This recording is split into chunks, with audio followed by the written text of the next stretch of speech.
it's a little confusing. And when I get confused, sometimes I get sad, because I don't like to be confused, especially about God. So when I get sad, I turn to things that make me happy. Do you know what it feels like to be happy? Do you have things that make you happy? Yeah, so, I mean, you might even notice, you might have thought that was for Holly. That's for happy. I brought my little happy bag. One of the first things I do when I need some happiness is I turn to my family. And I have pictures all around my house and my family. I try to find pictures of them laughing because that makes me even happier. I'm sure you all have pictures of your family. And then I always turn to my Bible. When I get confused or I don't know what to do, I go right here. Because if you didn't know it, inside this book, everybody's already gone through everything we might go through.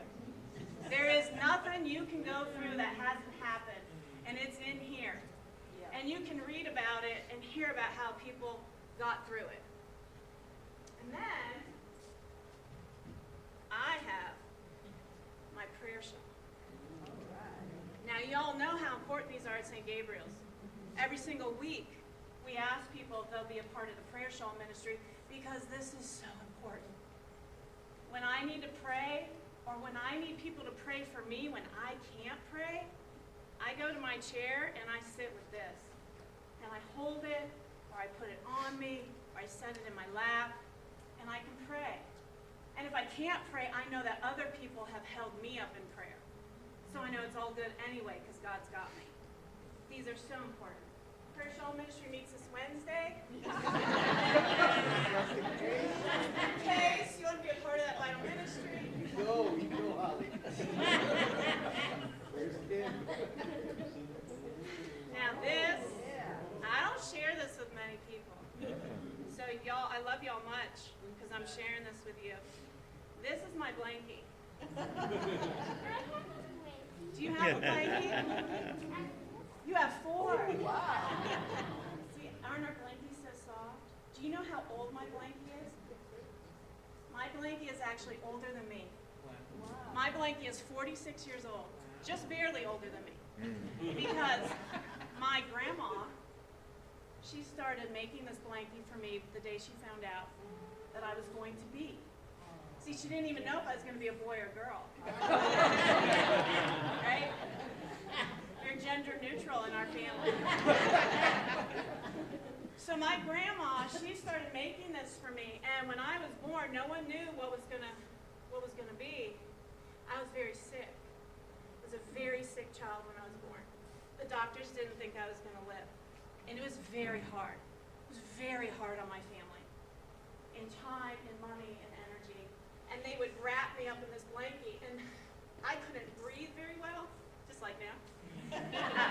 So they would have to spend hours every night holding me up and making sure I was still breathing and rushing me to the hospital when I stopped.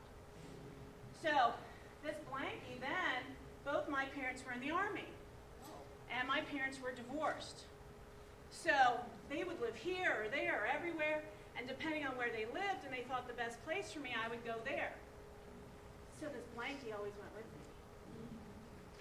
And then I fell in love, and I got married, and I took this blankie with me to my new home to start my new family, and kept this blankie on my bed. And every time my babies were born, I wrapped my babies in this blankie, to the point where now they think it's their blankie. I shared a little too much. My oldest even tried to take it to college with her once. I got it back before she left. But my blankie is very important to me. My blankie makes me happy. And that reminded me of a book. Who knows about Charlie Brown? Yeah? Have you seen the Charlie Brown stories? You know the character Linus? Yeah. What does Linus have? A safety blanket. Why does he have that blanket? Yes. He says shield us all, because they're always one of us.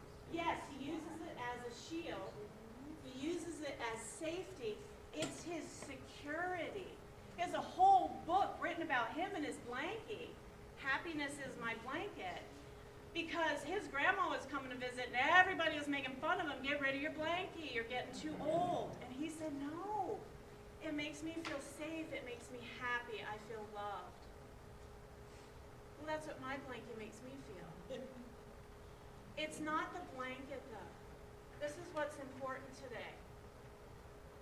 This blanket makes me feel safe and secure because people prayed over it and loved it and sent me to God with it. So it's not the blanket. It's how the blanket came to be and what the blanket means to me. It's pointing to God. It's always pointing to God. And that brings us to our gospel today. So what happened in our gospel today? Jesus was literally on a mountaintop, preaching and teaching. And all of a sudden, he looked around at these great crowds. Did you notice great crowds are always following Jesus? Yeah. Why is that? Why do you think people follow Jesus? The Holy Spirit, inspiration, healing, to hear him, love. People were lonely, and they were scared, and they were hurting. And they followed Jesus because he represented something different. So he was up on this mountaintop, and he actually comes down, and he stands among everybody. So I'm a little too tall right now. Because when Jesus came down from the mountain, everybody was equal. He stopped standing on that mountain, and he came down so that everyone would be equal and know that they were equal. I got to say that again. He came down so that everyone knew they were equal. These people, did you hear where they came from? Places we can't even pronounce. They came from many different countries. They looked different. They sounded different. They ate different foods. They worshiped different. They loved different. But they had one thing in common. Jesus. They were all seeking Jesus. And Jesus said, you are all here and you are all equal. I'm not even higher than you. I'm showing you what it looks like to all be together. We are together. And then what did he say? What did we hear our disciples say? Can our disciples say it again? Yes. What did we hear? Indeed. What did Jesus say? God bless you who are poor, for the kingdom of God is yours. God bless you who weep now, for in due time you will laugh. God blesses you who are hungry now, for you will be satisfied. Blessed are you when people hate you, when they exclude you, when they insult you and reject you, because of Jesus. I'm hearing a lot of amens. Amen. If you are hungry, if you are tired, if you are lonely, if you are scared, if people are being rude and nasty and mean to you, because you're following me, it's all going to be okay.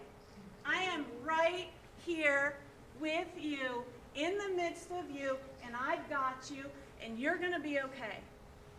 And at the end of time, everything is going to be okay.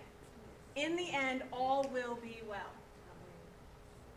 There's a lot of talk right now about security, and everybody has a different opinion on what security means and what security is. And I think people are so passionate about the conversation because we all want to feel secure.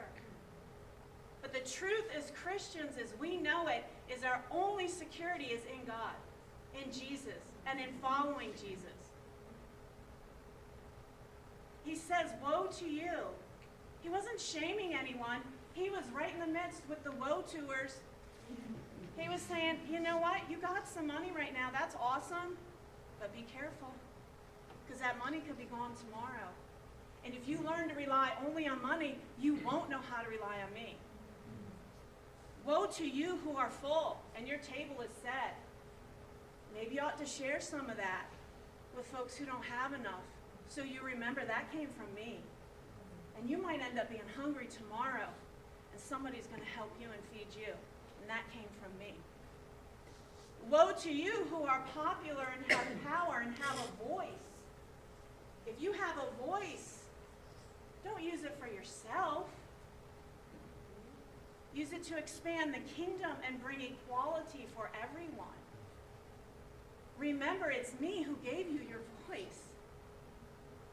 So the woe to wasn't a shaming. I don't want people to feel shame. That's not what Jesus was doing. He was saying we are all in this together, and we have to remember our source. Our source and what we trust in is Jesus, is God. And we do that really well here at St. Gabriel's, I gotta say. I love y'all. This week we have prayer shawl ministry. This week we have the Linus party this week. These gorgeous, I gotta show you. Can I get, y'all wanna help me real quick? Just 2, 3. Thank you. So this is what a Linus blanket looks like before it's made. And then this is what it looks like. Here, it's more beautiful. Once it's made. Y'all are going to be making these on Saturday. And do you know where they're going? Hospitals. Gideon had one. They're going to people who are not feeling well. They're going to people who are scared. They're going to people who are lonely. They're going to people who need to know that this will wrap them in God's love. Amen. So thank you. Thank you for being you. Thank you for following Jesus. That's our whole gospel today. Follow Jesus, and you will be blessed, and you will bless others.